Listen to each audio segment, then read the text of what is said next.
welcome to Eye Opener program, and it's an honor once again to be with you. And we have a very interesting topic today to discuss about the lies, fraud, and deception as the foundation values of Christianity. Yes, you're hearing me right. On this Christian channel, we would like to discuss about the lies, fraud, and the deception of the Christian foundations. And it has been alleged against the Christian community these days through various social medias, and especially with the propaganda that some people who call themselves as ideological or intellectual Kshatriyas, and they run these private or YouTube channels with one single agenda, that to criticize and that to put down and that to subjugate Christian ideology.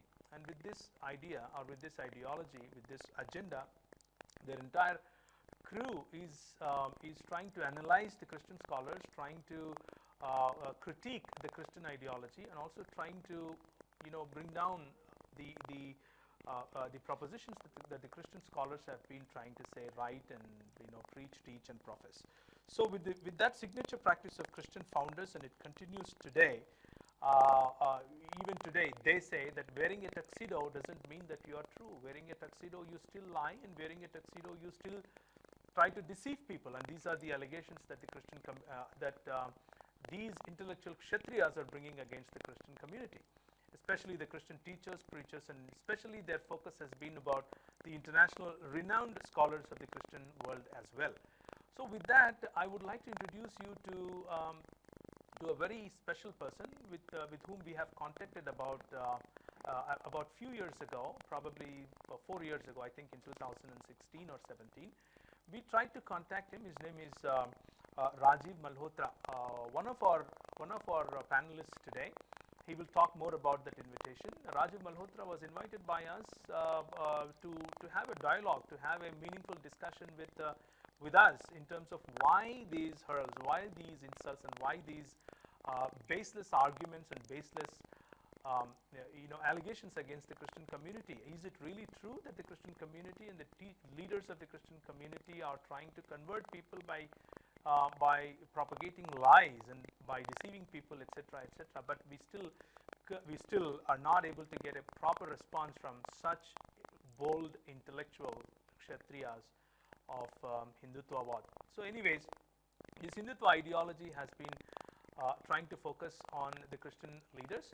So I just wanted to start this debate, start this discussion, in fact, the discussion indeed, and just to understand what is the agenda behind it, and why is it really true that the Christian community has been lying, has been trying to deceive people and try to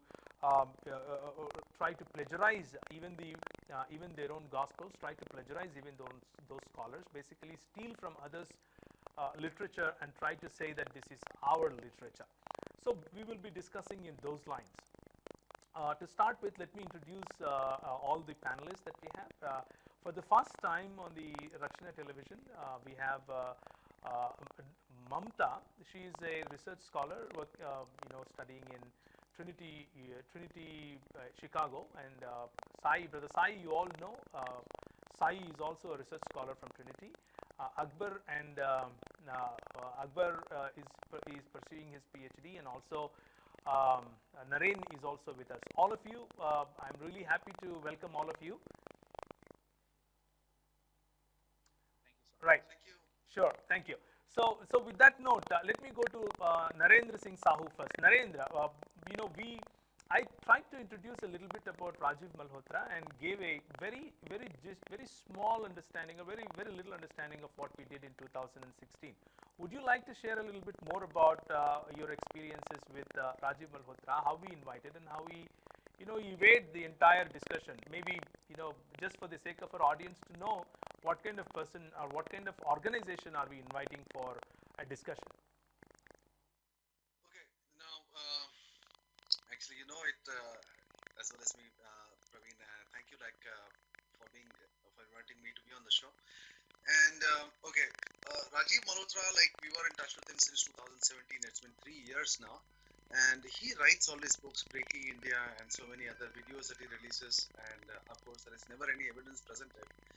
And he calls himself a scholar, and he's of course an Indian who calls himself a proud American citizen. That said, so we invited him for a meaningful discussion and debate in 2017. And of course, all the evidence is there online, and I don't know whether I can share a screen, and I have all the emails also that we written to him. Initially, he agreed for a discussion, for an online debate discussion, whatever you want to call it. And after that, even his secretary, Miss Ruchi, was asked to schedule out a time slot for that. And then suddenly he started making all sorts of crazy accusations. That is this is Hindu Christianity is a text-based religions. I didn't find your video on yoga in very good taste. You have fallen in my eyes and all that dramatics. And then finally he said, I don't know what I'll gain from this discussion, and he dropped out of it. So we tried to have quite a few, discussions up and down with him. Got a whole chain of mails, like almost 15, 20 messages were transferred. So it is not just like a one mail.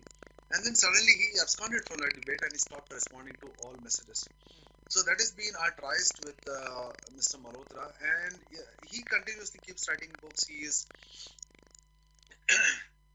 just some time back been appointed as an honorary professor also at the JNU. There's a Jawaharlal It's very interesting. University. It's very interesting, Hello? Naren. Yeah. Sorry to stop you there, but let me ask a very simple question. You said you called him a scholar, or he claims to be a scholar. What do you mean by that word? Does that word suit? Or let me go to the academicians who are on the panel now. Sai, No, if you let me answer that question. Sorry, yeah, go I ahead. have to. So his book has been studied by other people, including scholars in the U.S. and scholars who are not like having a. Somebody might say that they have an axe to grind. Hmm. And here I am quoting Western scholar Brian K. Pennington, who writes in his comment on Sri Rajiv Malhotra's book Being Different. And he says, despite its length, the major observations, I'm quoting now, despite its length, the major observations of being different can be summarized in a set of pithy and reductive generalizations for which many of us would chastise our undergraduates had they proposed them. This is what a Western scholar has to say about the book on, Rajiv Malhotra. There is also another scholar who has even written a refutation book on Indra's net, and he is a Hindu scholar. Okay, he's not like a Christian scholar or something. So it is not like Christian scholars coming out in droves to strike down, upcoming Hindutva star or something. No, he has written a book to refute Indra's net, and Anantaland Ram Bachchan, he has written a book, and so untangling the false knots in Rajiv Malhotra's Indra's net. So he's even been accused of plagiarism, and as you can see, I believe it's the goodness of the West that he gets called in for all sorts of discussions here and there. But he's not somebody who's known for a credible, what to say, discovery or credible research based on which any sort of discussions can be entailed. Right. So yeah, that's what I have to say. Yeah, sorry. Right, Sai, can you? Can you call someone like like Rajiv Malhotra as a scholar, and can you take the books or the literature that he produces seriously? No, no way. So let me quote Martha Nussbaum's quote on Rajiv Malhotra. By the way, if the viewers don't know who Martha Nussbaum is a distinguished professor of law and ethics in University of Chicago. She is a fantastic scholar, very well-known scholar in her field, excellent achievements, and this is what she says about Rajiv Malhotra ji. Malhotra's voluminous writings show a highly aggressive, threatening personality. His attacks are sarcastic and intemperate. He shows little concern about factual accuracy. Typically, he makes no attempt to describe the book or books he attacks in a complete or balanced way. Instead, he broadsides or lists of alleged mistakes or distortions conveying little or no sense of what the book is about and what it argues. So basically, what Ms. Bum is saying is, um, all the qualities that a scholar should have, a research scholar should have. So those he breaks all the ethics of those. How? He doesn't really present the opponent's views in a balanced way properly, and then he twists them, and then he presents it. He is very intemperate. His language is not a scholarly language, so intemperate and also very sarcastic. And he is a self-proclaimed scholar. So he did not have any sort of professional. You don't see him actually in an academic environment in a way. So I am very surprised that he is invited to be a professor at JNU. So I have no idea they invite a lot of political people who are in the political affiliations will always get invited as guest lecturers or guest resources or faculty. May not be as professors, but definitely as guest faculty. It all depends on their political affiliation. However,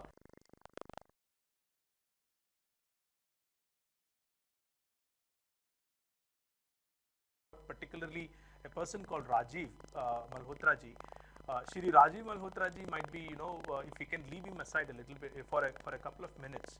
Would you see a influence of such people in the universities of university mind? For example, people who are studying or going through research in regular universities, accredited universities, will they really care about the influence that these guys are doing? Will their research be influenced by the ideology that such people are exercising? Definitely not. In fact, they wouldn't want to even waste time listening to them. I know it sounds a little arrogant, but that's the way it is, because when we talk about research scholarship, there are some ethics. We always talk about that. There are research ethics. So there's a certain sense of humility and dignity a person needs to maintain. We've been studying here for really long, but one thing we know is the more you study, the more the humility is displayed. You know how less you know. The other thing is, I think most of the colleges here, technically even in India, they really don't care about honorary doctorates. Okay, you can't call yourself a research scholar or a doctor unless you've done and you have a valid accredited certificate for a doctor. So you're not a doctor. And I think we've heard a lot of issues lately. The second thing is, why would I only listen to, or anybody here would listen to, an accredited university doctorate person who holds that? Is because when I defend, I'm in my process of proposal and dissertation. So when I defend, I have to there are like at least valid scholarly people who have experience in this field for almost 20-30 years, and they would see where I lacked. If I didn't do well, I didn't argue, listening to both sides of presuppositions, like for example both the positive and negative. And if I don't interact, and I have to also propose why I don't agree with them. I just can't say, okay, this person quoted, I can't observe and make it my voice. Right. I need to defend, I need to present my viewpoint, why I agree, why I don't agree, what are the other people who have said about it, why do you think it is right or wrong. So you present both sides, like Sai mentioned. At the same time, when I defend, I've earned that right to call myself a research scholar. Right. Because I think, for instance, one example, I think in one of the previous videos that I saw her, she just picked up a Zstar article, which didn't even make into publication. It was just a speculation. And that is not a research article. So that is, in fact, using things for your own end. So it actually speaks otherwise. It doesn't speak scholarly. And it leaves a repugnant feeling for us even to ever listen to the other person. So, yeah. Okay. Yeah. So, one of such videos, coming to Akbar, Peter Akbar. Some of those videos we have discussed in the past during our. Now, she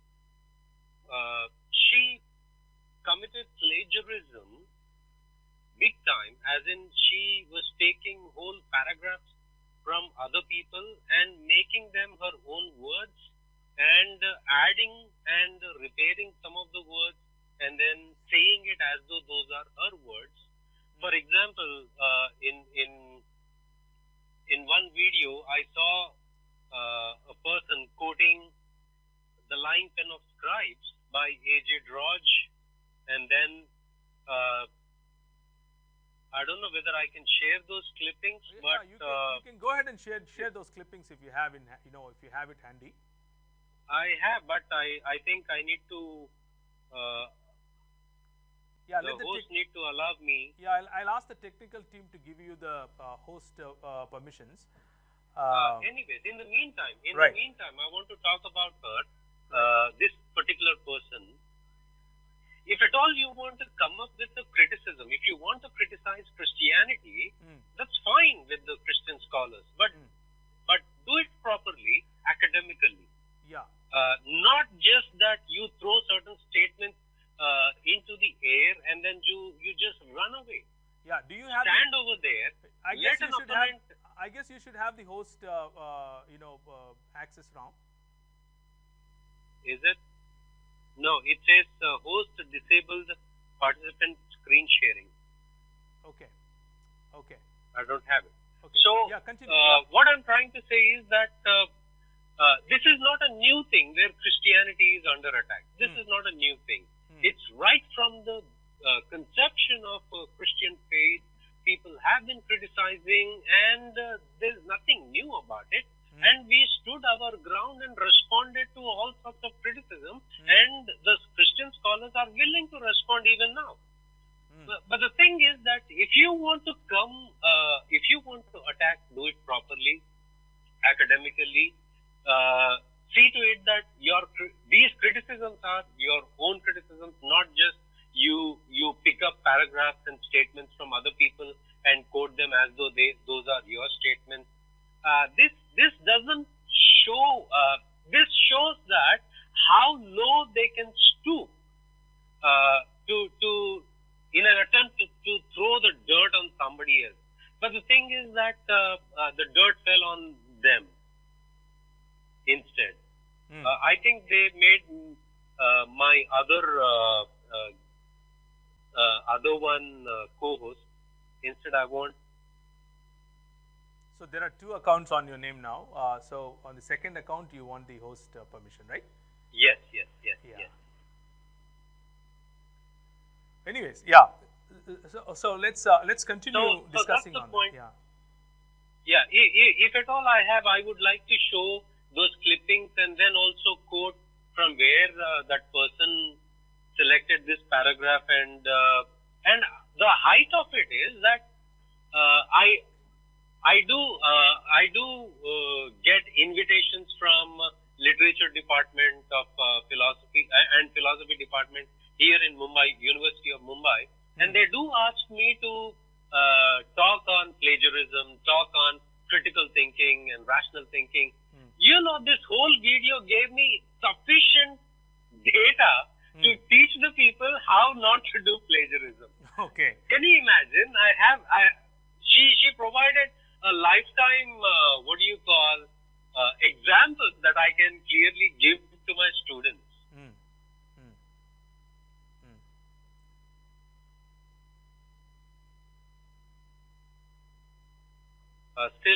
Still, I don't have the permission to share. Okay. So while the technical team works on it, the cooked up stories and the cooked up testimonies of the Christian, leaders or Christian teachers has been the discussion point in those those videos that these intellectual Kshatriyas make, and they very comfortably claim that the Vedic literature has the honor and acknowledgement of honor of acknowledging people from various cultures, and they honor these people groups. But look at the Bible. The Bible is not equipped in such a way. And Bible, for example, they gave there is a video clip. If we get that video clip, we'll definitely play that.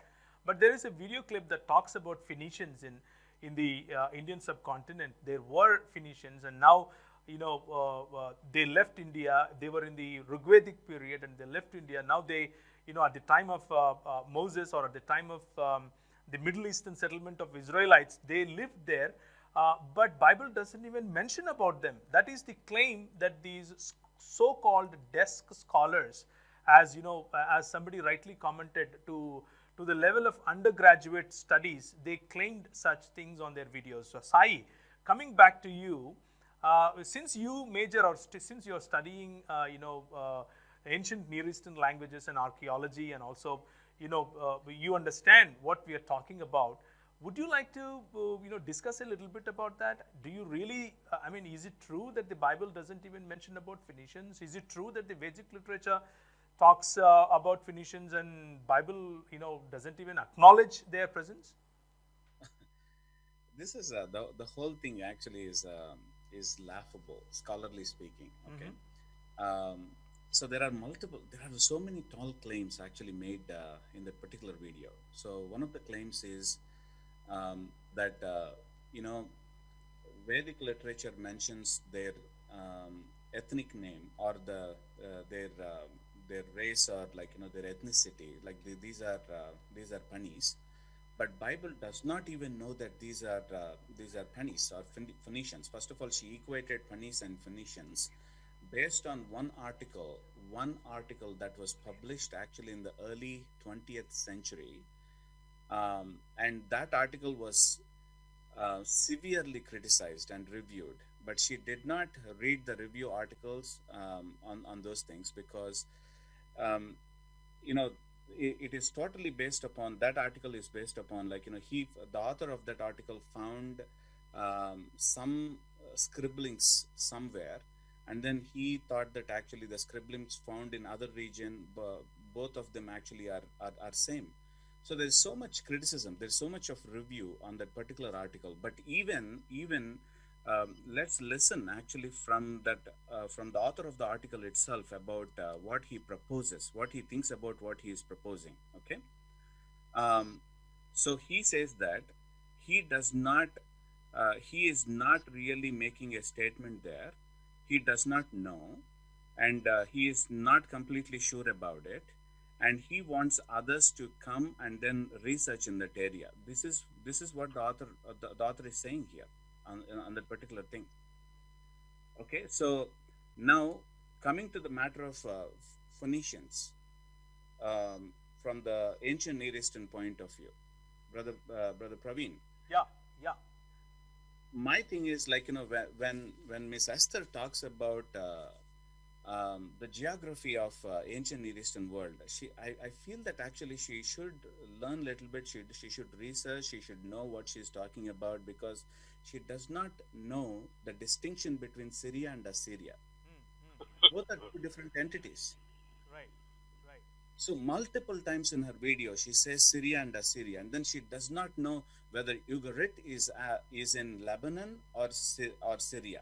See, I read Ugarit. I know the language. I read Ugarit. I translated actually some work in Ugarit as part of one of the classes that we have. Okay, so I read the cuneiform text in which it was written, but it's very So embarrassing to see. just to give you just to give the audience a little bit of understanding, are you seriously saying that the claims of Miss Esther about these languages and about these people groups, she don't even know, is what you are saying? She does not even know the geography properly. She does not even know who they are. She does not even know the language. See, even in the video, when she speaks of one language, on the background it is shown another language. So because she does not know, everything looks same for her, and that's why Right. she talks about reading. But in Right. the background, she shows Akkadian or something, Right. and so it's very funny. Okay, now coming to the Phoenicians part. Um, See, the thing is, the term Phoenicians came not from the Phoenician people. Okay. Okay, so Phoenicians never called themselves Phoenicians. Even Phoenicians never knew that actually they are Phoenicians, because it is Greeks actually who called these people Phoenicians, because the word phoinos actually means red colored people. Okay. Okay. And they looked at these people, and they saw that, well, these are the Josiah ordered Right. purification of Extremely the sorry cult. about that. Peter, probably you're you have the access now, but if you can mute what you're trying to show, let Sai continue what he's saying. My apologies. Yeah, Apologies. it's okay. It's okay. Yeah. Please. Yeah. I'm sorry. So when it comes to, so Greeks actually called them, and when did they call them, by the way? Right. Greeks called them much later, because from 8th century to 4th century BC, that's when Greeks looked at these people and they did not know how to, in what category should they put them, and then they said these are red people, and that's how they were called Phoenicians. Right. So now, for somebody actually who comes and tells that, well, the Bible does not know that these people are called the race of these people, or the ethnicity of these people, these are Phoenicians, because Bible calls them based on who they are. Because Greeks, even not only calling them Phoenicians, but Greeks lumped them all these people into one group. Though they are different kingdoms, there is no such thing as Phoenician kingdom. There is no such thing as the whole group of Phoenicians, because these are 5 different cities, 5 different city-states, city kingdoms we can call them, and they were never together. They were never called that we are one people called Phoenicians. They did not know that, and Bible was accurate in calling them by their city name. For example, Tyre, Sidonians. That's how Bible calls them, right?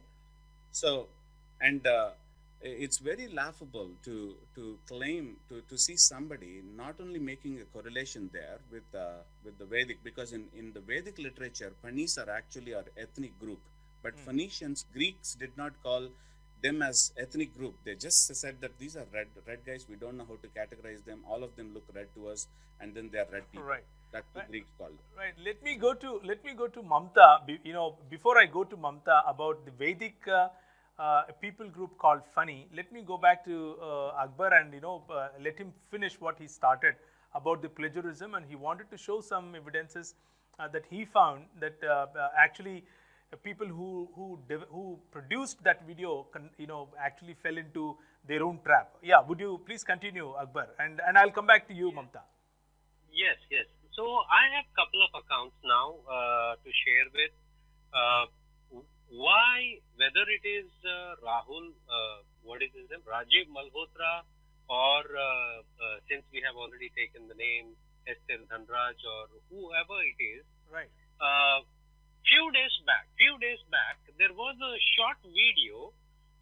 In that video, Rajiv Malhotra was sharing that for this Diwali or Dasara, whatever it is, he put a poster of Ravana. Okay. And the 10 heads of the scholars are like Devdatta Patnaik and other 10 people who try to portray Hinduism as it is. And what he challenges is that these are the people who are Ravanas, and I've got 10 scholars who are going to criticize them. Okay. Now the thing is that in that Twitter post, I commented saying that once you have already assumed the conclusion, your research is biased. You are not going where the evidences are taking. Right. So when I said that, they didn't had any answer and they wouldn't comment. So regarding one of the videos, Pious Fraud of Esther Dhanraj, this is what she said, and I will also point out to the source from where she picked up. So here is the video that I'm sharing. Is it on? Can you see on the screen? Yes, it's on now. Please. Okay, it is. Is the sound audible? Josiah ordered a thorough purification of the cult and abolition of all forms of polytheism from the Jewish religion and his kingdom. Now, this was something that was undertaken for the very first time in the history of Israel. Surprisingly, the stipulations also contained sanctions for territorial conquest and for the cleansing of the territory's inhabitants, which is basically ethnic cleansing. The now purified temple was declared to be the only legitimate religious institution, and Yahweh of Jerusalem the only deity whose worship would be permitted. All other gods and goddesses that were being worshipped until then were scrapped. We have just heard she saying Josiah ordered a thorough purification of the cult, and all these words, what you see on the screen, you can see the whole paragraph that I have quoted. The blue letters and the highlighted verses from the down part, you can compare them. It is from one of the articles by the name "The Lying Pen of the Scribes." Okay. Now the thing is that there is another account and another account. I can keep showing how she committed plagiarism. But the thing is that this doesn't show them as in a good light. In an academic world, it is considered as fraud. Now, she herself committing the fraud, she wants to prove Christianity committed fraud. Okay. So, at this juncture, I remember the words of Lord Jesus Christ, who says that before you point out to somebody, clean your own eye. Yes, what I was just saying before we could take this break, I was saying that this so-called scholar is not scholar at all, because when you show things like this or show signs of plagiarism in your talk, all through, actually I have one more video clipping to show, and then I'll comment further. Is it okay? Yeah. Go ahead, please. Yes. For in context, Isaiah's prophecy had been given as a reassurance to King Ahaz of Judah that his royal line would survive despite the ongoing siege of Jerusalem by the Syrians. The prophecy had nothing to do with any virgin or her conception or the Messiah of the world, nor events in Bethlehem 800 years into the future. Yeah, her audio was not great, but anyways, you can comment on that, please. Okay. Is it? That's okay. For in context, Isaiah. Okay. In context, Isaiah. If you look at the screen, in the blue letters, this is blue letters that you see on the top of the highlighted from the original source that I have put up on the screen. Okay. You can compare both of them word to word. She has taken from this author. The name of the book is In His Name. It is volume 5 by E. Christopher Race. So I can keep quoting the plagiarism. I'll stop the share so that others can be viewed. So I can keep quoting these instances, and for those people who want to watch the fraud in the video, pious fraud, they can watch my video on YouTube channel, Peter Akbar. But at this juncture, I want to say that these so-called scholars of Rajiv Malhotra are not scholars at all. They are the plagiarists. So just to continue before I go to Mamta, is that plagiarism, the plagiarism that is allegedly done by Christians? You are suggesting that plagiarism is not done by these Christian scholars, but people who are alleging are actually practicing plagiarism. Is that what you are saying? Yeah, it is like writing an ethics exam with a cheat. Oh, okay. And is it derived? Is it also derived from the sacred texts called Vedas? Because they also talked about Phoenicians in Vedas, etc. I'll go back to Mamta now for that. Now, okay. She can comment. You go ahead and talk about the plagiarism that you mentioned in Vedas. Then I'll go to Mamta. Okay, Daya Krishna is one of the scholars and authority on Hinduism and the Vedic text. Daya Krishna wrote a book on a counter perspective on Indian philosophy. In that, there is one research article he published on Vedic corpus. So he starts the article by saying that Indian scholars, and then he even quotes people like Sarvepalli Radhakrishna and other scholars. He says that these people have axiomatically assumed and agreed without questioning that Vedic literature or Vedic text is an authority without questioning it. So, what Dayakrishna says is that, first of all, this is never proved. If you are saying Vedic text is authority, in what sense it is an authority? And then he goes ahead, Dayakrishna goes ahead and says that he starts with Samaveda and then quoting people like Janagunda and Sayana and other people. He says, according to them, 97% of Samaveda is taken from Rig Veda. So, in that case, Samaveda as a whole separate Veda is a myth. Secondly, Yajurveda consists of Shukla Yajurveda and Krishna Yajurveda, that is white Yajurveda, white and the black one. These two are individual Vedas, and then most of the material they borrow from Rig Veda. Not only that, within Rig Veda, Maurice Bloomfield, he wrote a book on the repetition of Vedic literature within Rig Veda. And it is, and are you saying that in the consecutive Vedas, it is not, I mean, the consecutive Vedas did not acknowledge the origin of these mantras or rukus or slokas, whatever you call them, from Rig Veda and so on and so forth? Is that what you're suggesting? I didn't get you.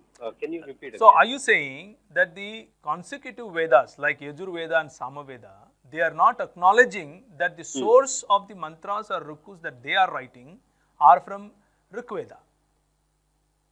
Is that what you're saying? Instead, yes, they don't acknowledge it. They don't acknowledge it that these stanzas or whatever the verses that they have taken from Rig Veda. They don't acknowledge it. But anyway, I don't think the rishis and the munis, whoever wrote, they were aware of a concept called plagiarism. But the thing is that today when so-called Hindu scholars are coming up and talking about fraud and fraudulent practices, I think they should wipe off their eyes first of all before they could look at the speck in other person's eye. Not only that, even Atharva Veda is not, it never had that same authority as other Vedas had. Okay. So now the whole Vedic text, having this borrowing from one text to the other text, Dayakrishna says that this raises a question. No more you can consider this as, it loses its sacrosanct effect. Okay. That's what he says. Okay. Yeah. Okay. So let me come back to you once I talk to Mamta.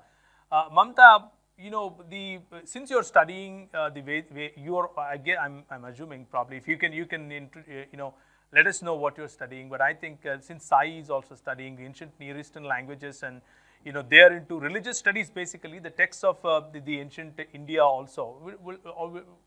That also includes probably Vedas and and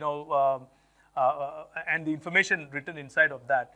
And probably you went through who the Phoenicians are, and and Miss Esther, and basically the Rajiv Malhotra's gang.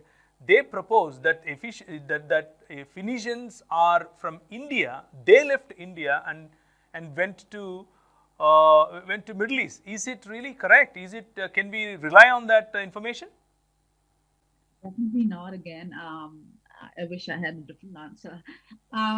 We all know the geography map, right? We understand where is Mediterranean, where is Israel, where is India. Okay. If she is saying that the word pana is drawn into Vedic literature, there are three probable errors with that. Why I'll tell you that. Because in Hebrew, or for example, the other I'm doing my PhD in Hebrew and Semitic languages. So I study languages and how languages grow and how they work with other, how do they interact with the other languages around and how they've developed. And so for now, the word is not even originally Hebrew. It's a shared. That's why it's called Semitic language base. Okay. So Assyrian also has a word pana. Okay. Okay. And Arabic also has a word called fana. Okay. And you know where Ethiopia is, Oh, right? yeah. Ethiopia, there's Yes. a language called Amharic, which was an older version of the modern languages. That also had pana. Okay? And Hebrew also has pana, which actually means it either is pronounced pana or fana, depending on where it comes in between the language. It simply means face. Okay. The concern with that, if Phoenicians are red people and the whole dichotomy of name and labeling and all began with Greeks, that was probably around maximum we can go to 4th century BC. Like even if we give them a bad, there was an oral tradition and that didn't make it into scriptures and it made into it. It would be around 4th century BC to probably 100 AD. It doesn't fit into the description because Assyria had it, Arabic had it. So there are a lot of languages that share this space. So we have concrete evidence that it is this. First of all, the meaning doesn't match with the what we find in Vedic literature. Second thing, look at it geographically. In that video, she says Phoenicians were the one who were good at boats. I agree with that. You know why? Because Phoenicia is around on the slightly on the above on the northern side. Right. What are they good at building ships? Is because there was a lot of water. Okay, and there's a lot of Mediterranean belt. Logically, that is a Mediterranean belt, and there's a lot of travel. Even Paul talks about there were so many tremors that he took ship because he was in the Mediterranean belt. Now again, coming to go back to Ethiopic language, Amharic. Now, where is it? Israel is here, Egypt is here, India is here. There is much more communication here. And she says because they traveled, they transferred the whole thing about the papyrus, right? That's what she says. From how can papyrus, because we know papyrus is definitely developed out of Egypt. There's nobody even argues about that. Okay, so papyrus is here. It's transported to, if at all, if they ever transported, it goes into this. Okay, then how in the world India plays into that whole situation? See that geographically it doesn't fit. The other thing that I wanted to share is if Phoenicians were a belligerent group, I think even when we looked up the literature, it still says they were I don't know, for some reason she portrayed them in a very nice way. Actually, even does are against it. Probably we'll run it over as a scripture sometime. They did not appreciate it. For some reason, she's the only one who portrayed them as a very good group. Bible agrees that this is a belligerent group. Everybody around, because they're constantly quarreling. Okay. There's no word, like Sion was also mentioning that there's no word in the Bible that talks about. So you're saying it gives you two problems then. So you're saying that Vedas are written much later. The second thing is it doesn't apply to Phoenicians. So I just want to leave out the logic. It's when we read a word, it's just not about the word. You have to look at it, how it developed, Right. where it originated, and where is the geographical location. So think of it in 2,000 years before. How possibly can they go back to India and then it doesn't fit into either logically or semantically. Also, it doesn't fit in. The question is whether there was a geography, as in the India well defined with the boundaries as such, is again a question mark. Secondly, what I recollect, suddenly it came to my mind, long time back, there was this person by the name Ahmad Dirar. He said that Jesus actually called out to Allah when he said, Eli, Eli, lama sabachthani. Okay. Now, Allah and Eli are two different. The point I'm trying to make is that because something sounds similar, you cannot make it yours. So yeah. So you are Yeah. going back to the languages and trying to connect dots between Exactly. the Yes. sound of the words cannot mean that the same meaning or the same person. Yeah, Sai Yes. was about to say something. Yeah. So the question, as we were talking about the whole thing, right? See, as Miss Esther actually mentions about some ideals in the very first video that she came up with. She mentioned some ideals. Okay, but the content and the quality of her presentation always undercuts the ideals that she mentioned. I'll give actually quickly a few examples, and then I'll give to the other panelists. Right. I'm done. See, she said in her first video that we should really question everything. Is questioning wrong? And she said that we don't know, these Christians don't know how to question and all these things. But time and again, if you look at her presentations, she does not question her sources at all. She does not question the ideology behind the sources. She uncritically accepts just because they are criticizing the Bible, they must be true. Looks like actually that's her agenda. Okay. And also, a person actually who talks so much of questioning, allowing for questioning and all these things, pastors should allow for questioning, Christians should allow for questioning and all these things. But did she ever allow anybody to question her presentations, and did she respond to any of the questions? Did she change her presentations? I have seen no evidence whatsoever. Okay. And she knows that ideal is right. There is an ideal that the question is good. We agree that, but she doesn't follow it. Another one. So she says that dialogue, but we know that, she doesn't come for dialogue. I try to have a chat, but there's no dialogue whatsoever. Name calling. She says people only call names when they don't have the content. That's why they call names. That's why they get agitated. They get angry. But you look at you look at actually how she and her friends call names, right? Okay. And another one, she says she says that she used the word imposter many times, and Paul looks like actually is the greatest imposter of all time, right? So look at the words in the scholarly world. You don't actually use these kind of things, okay? But now. Imposter is somebody who presents himself, and she criticized Ravi Zacharias also as somebody who exaggerated his credentials. Okay, see, if Ravi exaggerated his credentials, actually we don't we criticize it, no problem for us. Okay, so we don't think we don't appreciate anybody exaggerating their own credentials. But how, see what actually Esther actually does, Miss Esther does when she goes to a television channel. I saw her speaking right there. She did MDiv. That's it. MDiv in apologetics. That too. I don't know if it is online. I don't know if it is a full time, but that's what her credential is. But when she went actually to the TV channel, she says that she was a historian, she was a biblical scholar, and all these things. So isn't this actually imposter syndrome too? Isn't this actually exaggerating your credentials? I don't actually go until I finish my PhD. I don't go and tell that I'm an archaeologist. I am in the program of archaeology, but I'm a research person in that area.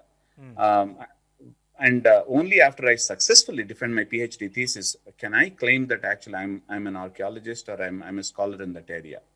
Hasn't done anything, hasn't proved anything, did not publish anything. I don't see her publishing anywhere in any of the academic journals that we interact with day in and day out. And then she goes to this TV channel and says that, well, I'm a biblical scholar, I'm a historian. Where are you? I mean, what is this? Okay, I'm the one. So research. Okay, so simple thing I just want to say. How shoddy her scholarship is. Once again, Brother Peter actually showed very clearly the plagiarism. It's if you plagiarize that amount of material that she showed that he showed actually in the presentation, she is disqualified immediately. She is dismissed from any of the US universities. If Trinity figures out there is a zero tolerance policy on plagiarism here in the US. If they find out, they immediately dismiss my PhD. They'll send me back to back home. That's it. Period. Okay. So, but once again, look at the selective evidence always that she presents. She quotes DeWitt. Okay. And I think brother talks more about it. But I'm going to make another point about Divet. So why Divet? Because Divet actually conveniently he's a convenience to use. He made a statement. You already decided to make one point, and then he conveniently made a statement. You can use it for your own convenience. You can and then you make it. But the problem is when Divet was writing all those things, the biblical archaeology did not develop because biblical archaeology is a 20th century thing. And then we have found from all over, from European scholarship, from American scholarship, from Israeli scholarship, we have found so much of archaeological data that corroborates some material. I'm not saying that actually archaeology always agrees with the Bible. There are some artifacts that sort of actually run against what's written in the Bible. I grant that. There are some discussions on that one. But virtually, except actually the Copenhagen school, that nobody really treat as really reliable at this point, except that one. Even William Dever, who she mentioned actually in one of her videos, that he's a source that she uses. William Dever actually spanks people who says that there is no archaeological evidence. Dever is not a Christian, by the way. Dever is not a believer. Dever is not an evangelical by any stretch. And he says that if anybody says that there is no archaeological evidence to behind the biblical accounts, he spanks them. He spanks them. Okay, and but you don't see that part in her research. It's only selective evidence, and then not properly presenting opponents' viewpoints. The way actually she read Paul, I'm like, man, do you even know how to read literature? So the way she quoted, out of all the books, actually, she chooses 2 Corinthians to prove Paul as the greatest fraud, where he mentions actually the ethics again and again and again, where he says that this is the ethics of some of your preachers, Corinthians, but this is the ethics, these are the ethical standards that I follow. Paul makes it actually very clear. And out of all the books, this is the book that you find, 2 Corinthians, to portray Paul as the... so that's why I'm seeing she not only selective evidence there, but does not know how to read literature also. Does not, once again, what Martha Nussbaum said about Rajiv Malhotra is also found in Miss Esther also. Because Nussbaum said Malhotra does not really present his opponent's point of view honestly, right? And then here you see a person who presents Paul as the greatest impostor, or who says that Paul is the greatest fraud, fraudulently reads Paul, twists his words, and presents him to say this, to say so. So my point is, brother, I want to give to other panelists now. My point is this: you know all these ideals. You predicted that these are the ideals that you need to follow. But then your content, why don't you follow in your content all these ideals that you highlight? So is it by intention or is it by accident? So I think I don't want to make a judgment. I want to leave this judgment to the audience, and also I want to leave the judgment to Miss Esther itself. Are you doing actually this by intention? Then you are actually called the greatest fraud too, because by your standards. Okay. And if you are doing by accident, then you are actually not doing scholarship. Right. You primarily turn the tables around and asking her to stand by what she is saying, and that's okay. And Peter, let me come back to you. And before I come back to you, because I just wanted to comment on Mr. Sai Krishna's words on Devet and also on Paul. Okay, I'll wait for it. Yeah, I'll come back to you on that. Let's let me go to Narendra.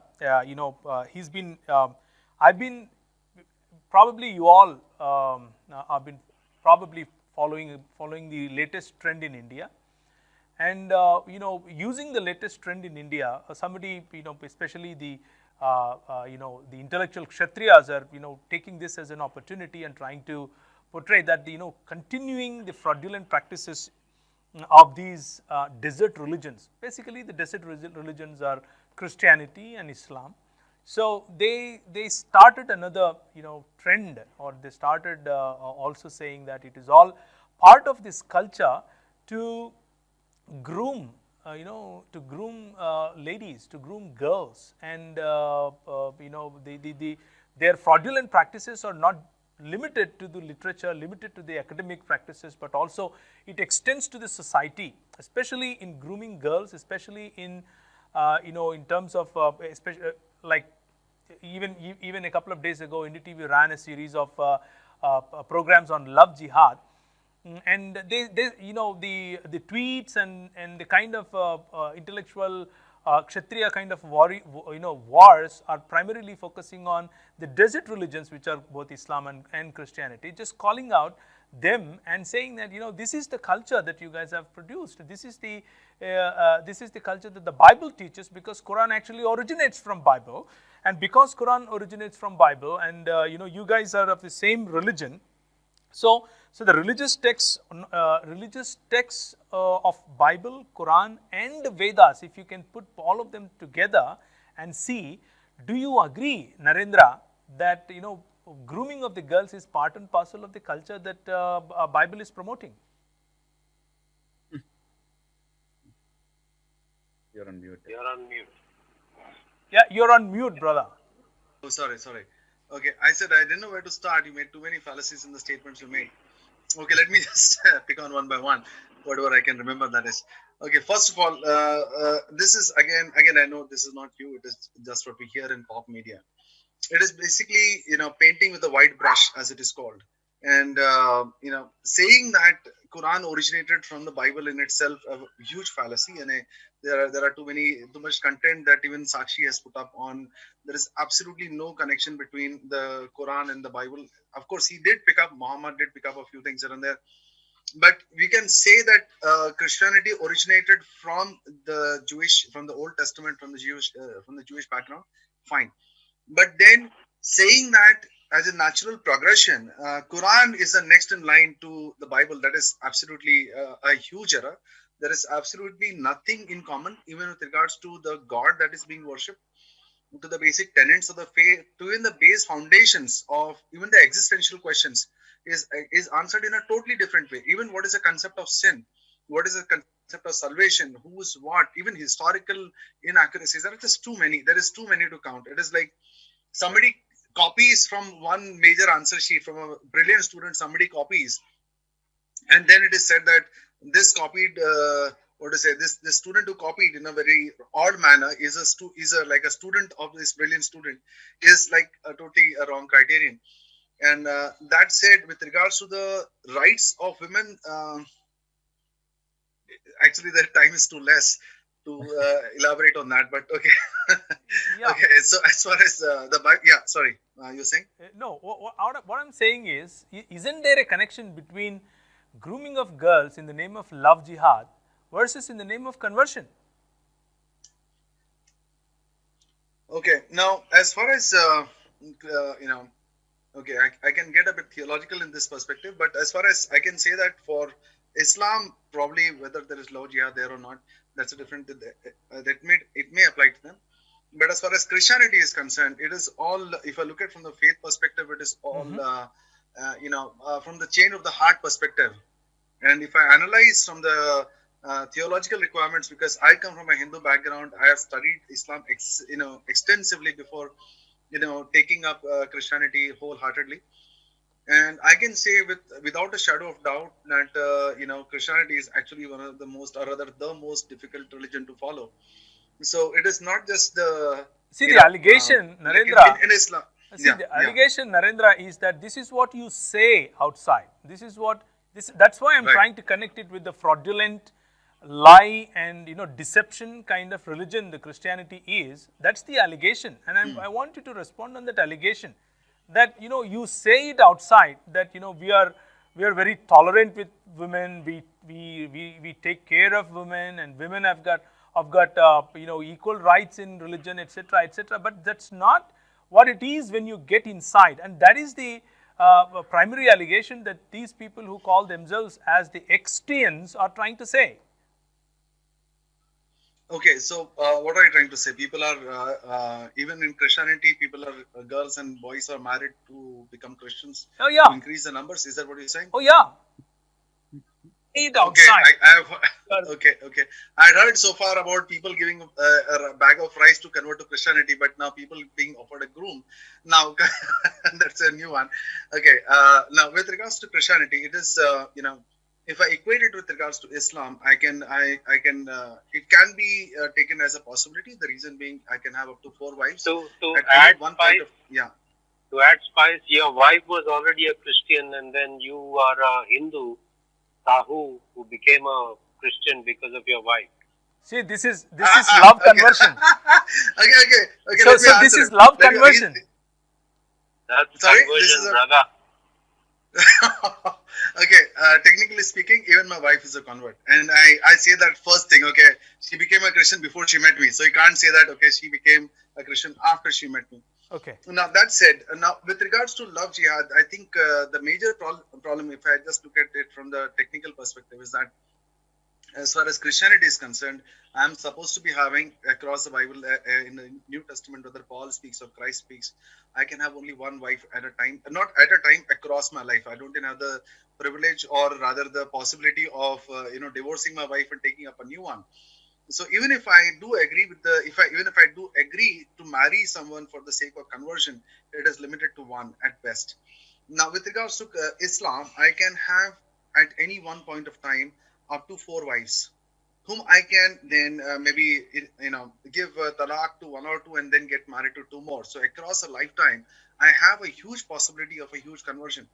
But as far as Christianity is concerned, that logistically becomes a huge issue for me. And the other side is that the rights of women in Islam, with regards to Islam or Christianity or even Hinduism, is vastly different. So in Islam, it is like a second-rate person. In Hinduism, again, they say that women are the greatest deities and stuff, but there are too many controversies on that. But with it's only and only with Christianity that we see that rights are given to women, and that is where the concept of even giving rights to a human being, that even human life matters.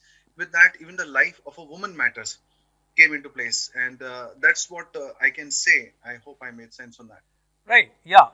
Mamta, what do you have to say about that? I mean, I'm not sure if you want to comment on that or not, but still, let me come to you. Would I you think would you say that the Christian worldview promotes this kind of subjugation of women now, compared with since you're studying the Middle Eastern cultures and languages, etc. Both Christianity and Islam probably, you may agree with me on that, emerges from the same region at least. So in that case, are they carrying the same culture of subjugating women compared with India, where yatra nari pujyante ramante tatra devata? Simply, wherever women are honored, that's where deities are, and that is the land of Vedas. So do you see that as truth? first of all, I think I should comment on this because I'm the only women representative here. So before my mouth, at least, She has a locus standi. Yeah. yeah. Yeah. Yeah. Yeah, go The ahead. first thing I wanted to ask, let the audience know is all religions are not the same just because they began from a book. Mm. Yeah. Mm. None of the accounts from Quran or the Bible ever match, Mm. including the Genesis account. Mm. We have the principle of imago Dei, right? The image of God. Mm. Okay, Bible makes it explicitly clear that both man and women are made in the image of God. Mm. Okay? That is the foundational principle, not only for women, but every human on earth possible. Mm. So that's why we value life. That's why we value dignity. That's why we value human choice. Mm. That's why we value the whatever they decide responsibly, not forced. Right? We value liberty because of that. So, and also I think we have this whole vague idea because the thing is we are not educated enough to understand the culture. So we think all three of them succumb into one thing. No, definitely not. Mm. In when Jesus was born, at least the genealogies talk about women. Okay, you see the previous genealogies, you may not see a lot of women. One of the reason that the gospel writers mention about the genealogy, women are there. and some of them were really messed up also. I'm like, why are they even there in the genealogy? But God wants, Jesus specifically chose to, in those women, though they messed up or whatever it is, because he wanted to uplift the status of women. That's why the Bible gives that validity. It wants, there's a confusion between what the sources say, what the scripture says, and what is practice. So if I abuse of that religion or the dogma or whatever as my foundation to justify, it doesn't work. Does your scripture say that you have to do it? That is a valid question to us. So biblically speaking, no. In fact, of all the monotheistic religions, there's no other religion in the world that gives that place for women, in an equal proportion with man. Right. Yeah, I think I don't see, if I have to say, like, there are a lot of abuses in Hinduism. So can I say because of all the bad godmen that I see, the whole Hinduistic philosophy is bad? No, or the whole Hinduism bad? It doesn't work like that. Just because people abuse, that doesn't is my criteria to own or disown that religion. Right. Right. Yeah. Fair enough. So Akbar, what do you say? Like, Naren was mentioning about Islam and having 4 wives at a time and etc., etc., etc. Since you come from that background, would you like to comment on that? Do you see the fraudulent? Yeah, Narendra, 1 minute.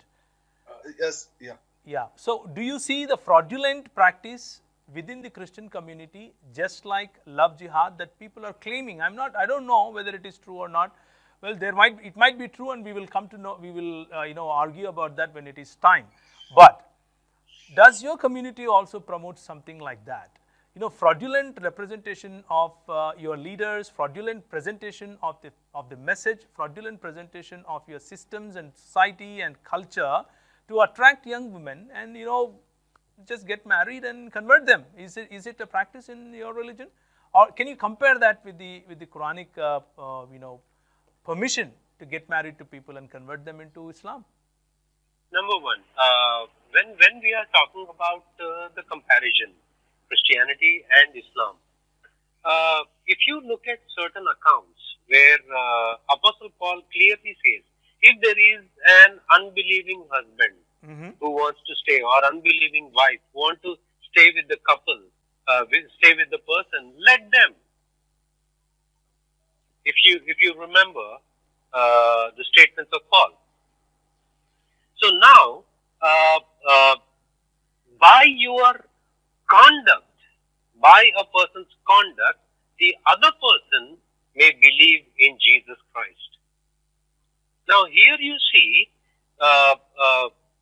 what I see here, it is within a already married couple. This is an already married couple. But if you are talking about proposing love jihad in a Christian style, have they cared to provide any evidence as such so far? That is number one. You need to look at the evidence. Do we have evidences? Secondly, if you are comparing with Islamic love jihad, in Islam, for example, if Muhammad would go for a war and they bring all the women from the war and they share among themselves, and they won't even let those women mourn for their dead ones. And they convert into Islam and marry them and bear children. Now, so conversion in this way and whatever the love jihad, I don't see anywhere any sorts of evidences or the teachings within the Bible which support such a thing. Okay. So, Narendra, you were saying something. Yeah, actually, there are a few points on this. Actually, I just wanted to add, Mamta, she spoke so well. It gave me a few ideas to elaborate on the position of women. Basically speaking, if you look at it, the position of women, like we've already discussed, Peter mentioned so well on Islam part, and with regards to Hinduism, you'll find practices that is unheard of in any other religion. For example, there is a very abhorrible practice of sati, where a Kshatriya woman would be required, forced rather in many cases, and that too This is going on into the 20th century also. It is not that was happening like up to like 1,000 years back or something. Now, because it is there and she's supposed to immolate herself, but the guy is not supposed to immolate himself. He can have multiple wives. Polygamy was rampant. Even now it is. And polygamy, one way, that is only the guy can have multiple wives. And that you see even in Islam. A woman cannot have multiple husbands, but a man can have multiple wives. So that is there. Then the concept of Devdasis, that women who are dedicating themselves to the temple. Now they are not dedicating themselves to the temple in the way that, like how we see in Christianity, where a woman might say or a man might say that a life of celibacy. Of course, that's not required as per the Bible, but someone might say, but here it would be like literally temple prostitutes. So those things are there. That is unheard of in any other religion. That is there. And last but not the least is the caste system. Now, whatever, the words that you used, Praveen, when you were speaking to,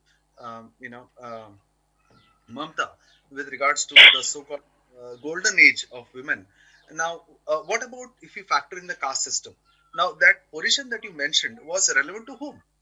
Was it relevant to the Dalits? Was it relevant to the Shudra women also? No, they were supposed as look at the madness. It was so your hair would stand on end when you look at the abhorrent practices that we see only in Hinduism.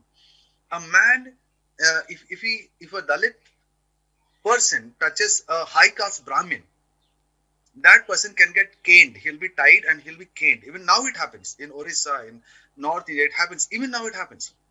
They'll be caned. They might even be killed if they're coming, to fill water from the same place. If a Dalit woman fills water from the same well as the upper caste women, she would be killed.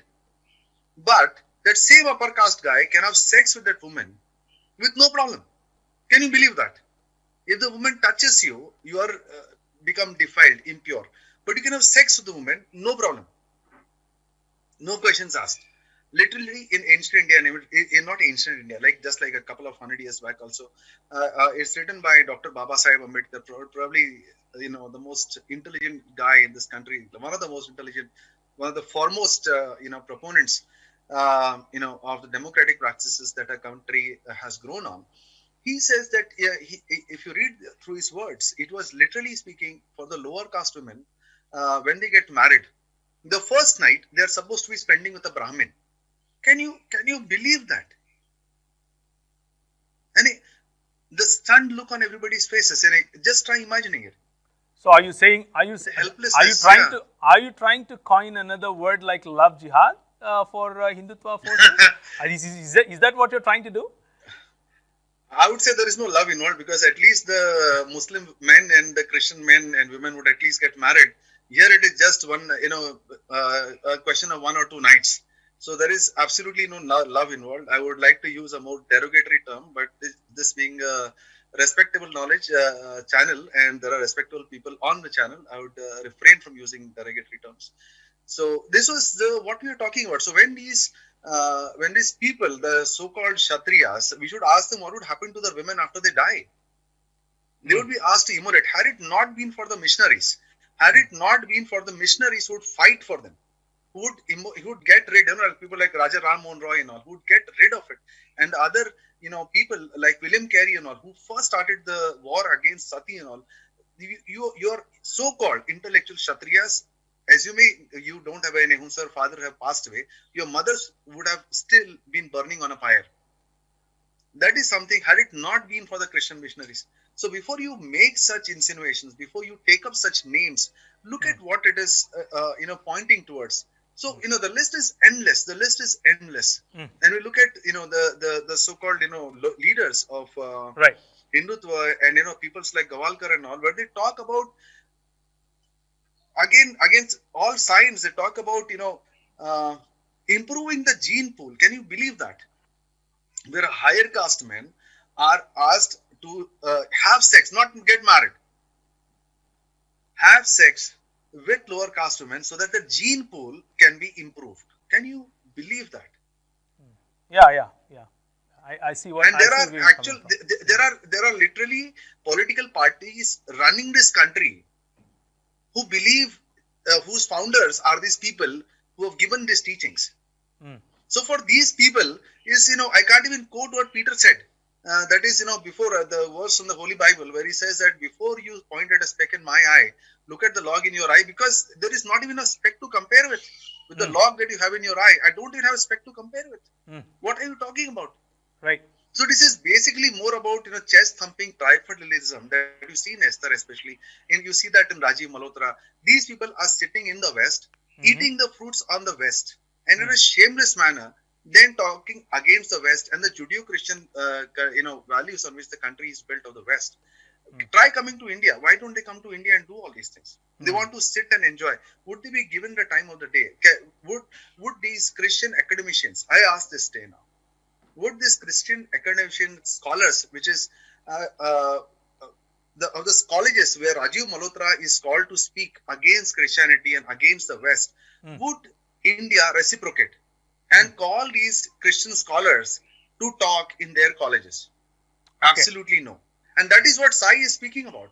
That is, you don't allow the other party to put across your point of view, and then you proclaim yourself the winner based on a one-sided dialogue. And that is what Hindutva scholarship is all about. And that's what I would like to say. Sorry, I just butted in. No, that's okay. One last word from you, Sai. You mentioned about Ravi Zacharias and trying to demoralize and pious fraud is the word that the intellectual Kshatriyas are trying to coin. Pious fraud. Do you agree with that pious fraudness in the Christian community, at least from your leaders who are piously fraudulently presenting their message, piously and fraudulently converting people and spreading the religion? Or do you see the same practices, or much horrendous practices in the Hindutva in Hindutva gangs? Do you at least compare, or do you say, well, it's up to them? Yeah, I would come back actually to this statement of when you really want to when you want to characterize a religion, okay, so you don't characterize a religion based on the abuse of the religion. So that's an important tenet, and right. That we need to remember always. So you see, this is missing in either Rajiv ji's presentation or Miss Esther's presentation, because there are imposters in every religion. Okay, so we never claim that all Christian pastors or those who claim they're Christians or those who claim they're Christian priests and all these people, everyone is genuine and then they are perfect. That's not what we are claiming. Okay, but that's not how you, based on a few people like this, you can't really broad brush the whole of Christianity. And then you can't really say that Christianity is all about fraud and all these things and lies and deception and all these things. So now that's actually broad brushing. That's again logical fallacy. Okay, so if we want to play that game, then actually Hinduism actually would be much more and exponentially, infinitely more fraudulent than Christianity if you want to play that game, because every other priest is an imposter in that one. Every other priest is actually an abuser in this one. And to the very caste system, the very caste system itself is actually a fraudulent one. It is geared towards, it is set up to only privilege certain people and live upon those who are actually living in the hierarchy cycle, or in the chain of hierarchy lower to them, right? So now when I criticize Hinduism anywhere, I criticize Hinduism not based on how certain Hindus conduct themselves. I always criticize Hinduism based on its ideology, what is written in it, and right. Things like that. So now in Esther's presentation, to her credit, I really want to say that her thing is like, she in the pious fraud, she tried to present people like Paul, right? Okay, she tried to present from the book of Josiah, actually, so from the book of Second Kings, so Josiah as a fraudulent person and all these things. But now the question is, this is how I would pose to her the question: did you really represent them properly? Did you read them properly? um, did you read them without twisting what they're saying? Okay, so and the tall claims that you are making, Once again, let me go to Phoenicians very, very quickly in 2 sentences, and then I come back to this again. So, when the author of the article that you base your whole theory upon, that the Panis are the Phoenicians, that's the statement that she made. But the author, these are quote unquote words, Brother Praveen. I can actually send you the article. I can send you the article. These are quote unquote words. He says that my idea, listen to this, my idea is only a theory. Theory. That's what he said. My idea is only a theory. And based on that, you did not read any reviews, and you have taken that article as the gospel truth for your whole theory that Panis are the Phoenicians, and you presented it on a public platform. How dare you misrepresent truth like that? Okay. Number two, now coming back to this one, now you make another statement in your video, and you say that, well, Alma is not virgin at all. In Isaiah chapter 7 verse 14, when she says that Alma is not virgin at all, and Betula is always virgin, and they could have used Betula, and Septuagint actually manipulated it, and Septuagint is there are many versions in Septuagint, and that is the reason why there are many versions in Christianity. What a bogus claim this is. So these are called non sequiturs. These are called non sequiturs. I mean, logically speaking. Just because there are multiple versions in Septuagint, actually that gives rise to multiple versions in Christianity. Is that what happened in the history? Is this your knowledge? If I may comment here regarding the Septuagint, she was quoting Jerome. In the preface to the Latin Vulgate, Jerome says that I am not talking about the 70 elders who translated the Hebrew version to the Greek. I am not talking about that. Jerome was not comfortable with Eusebius and Lucian, their translation of Greek version of the Septuagint. He was not comfortable with them. In the preface, he clearly says, I am not talking about the 70 elders. So there was the Septuagint. Septuagint meaning 70 elders or 72. Two from each tribe, from each tribe they have selected a group of members. So that's why they call it, they named it Septuagint. So he distinguishes between the 70 elders Septuagint, and he also says that this Septuagint has the affirmation of the apostles. Jerome says that. It has the accreditation of the apostles. I'm not talking about that.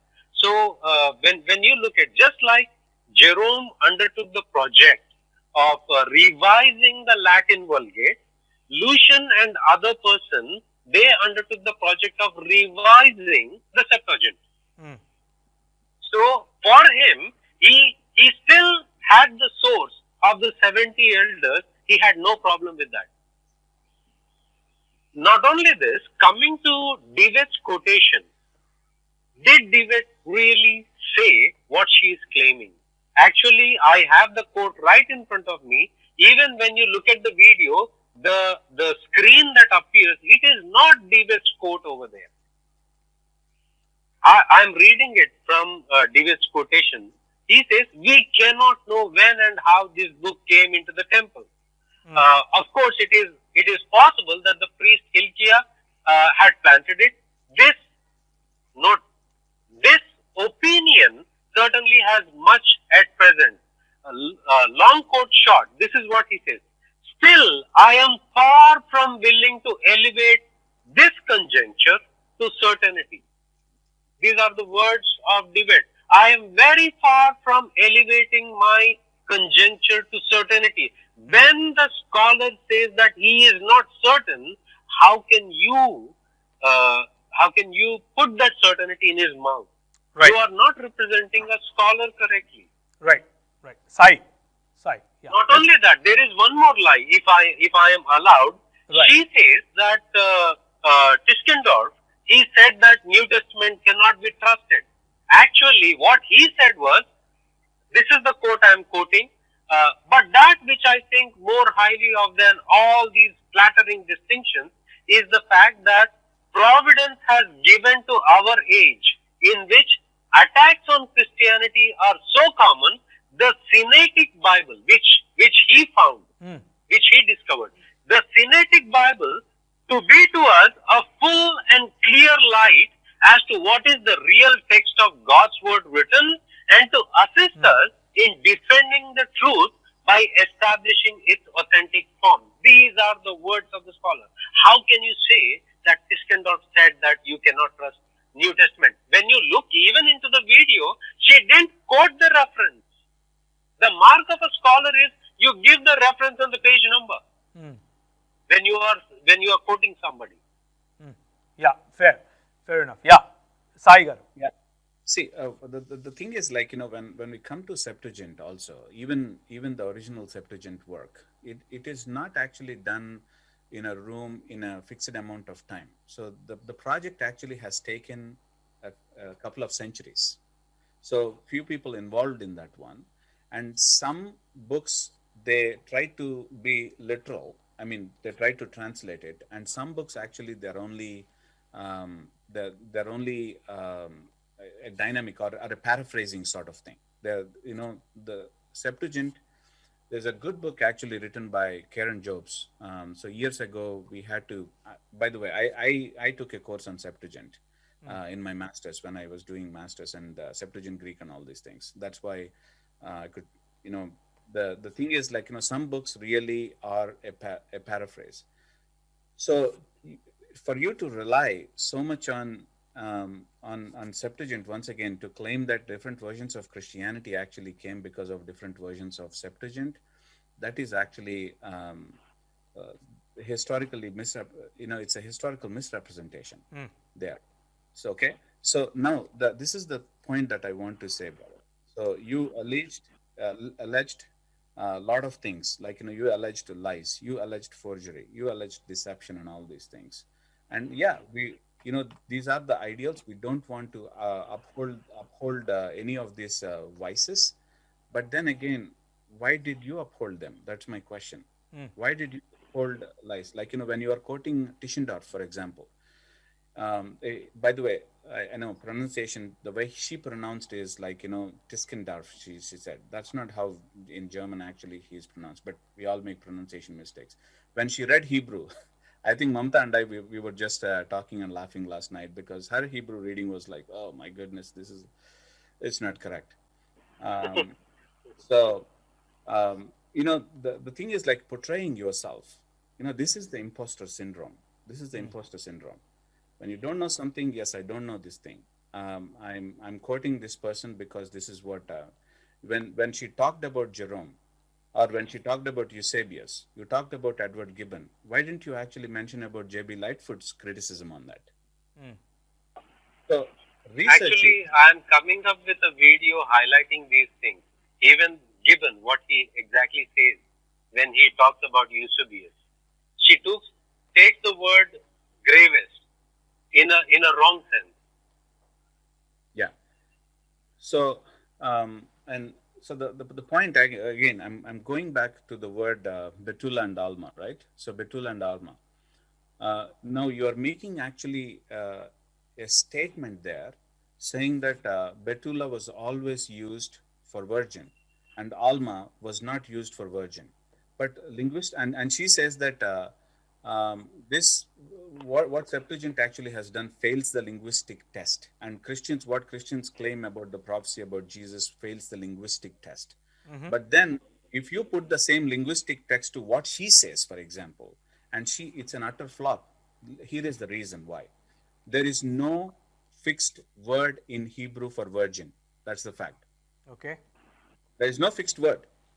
Even the word Betula was used for virgin in some places, and it is used actually for widows in other places too. Isaiah 47 and Song of no, not Song of Songs, actually Joel.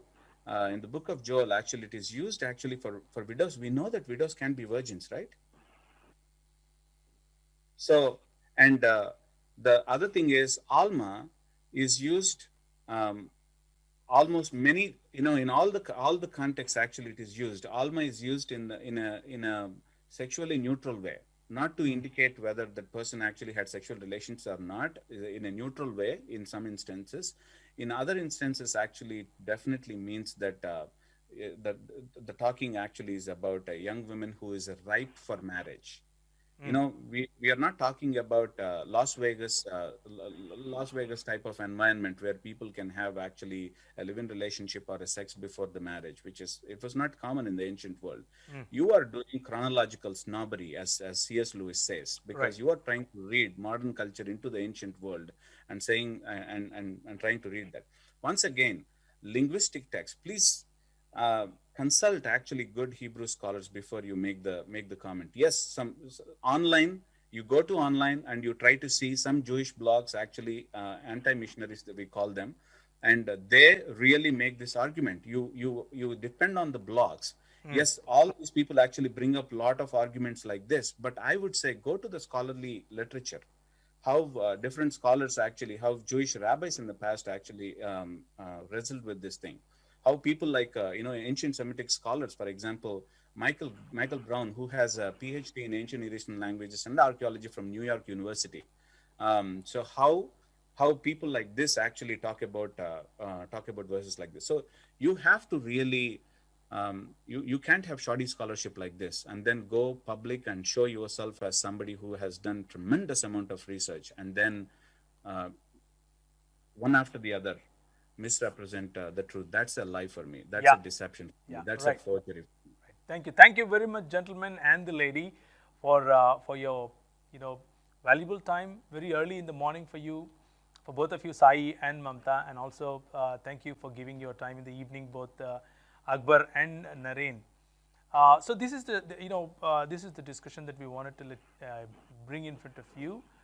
Fraudulent practices, wearing a tuxedo and deceiving people, putting people in a very deceiving condition, and so that they can just accept the religion based on the fraudulent presentations of the religious leaders and teachers and preachers, is definitely done. But based on the discussion that we have just you just heard, you understand now who does this, who does this kind of fraudulent practices to win people into their religion, or win or lead people astray from the true path. So it's time for us to wake up, the brothers and sisters who are watching.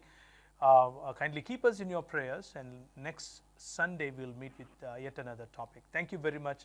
Keep watching Rakshana Television. Thank you. Brothers, thank you very much.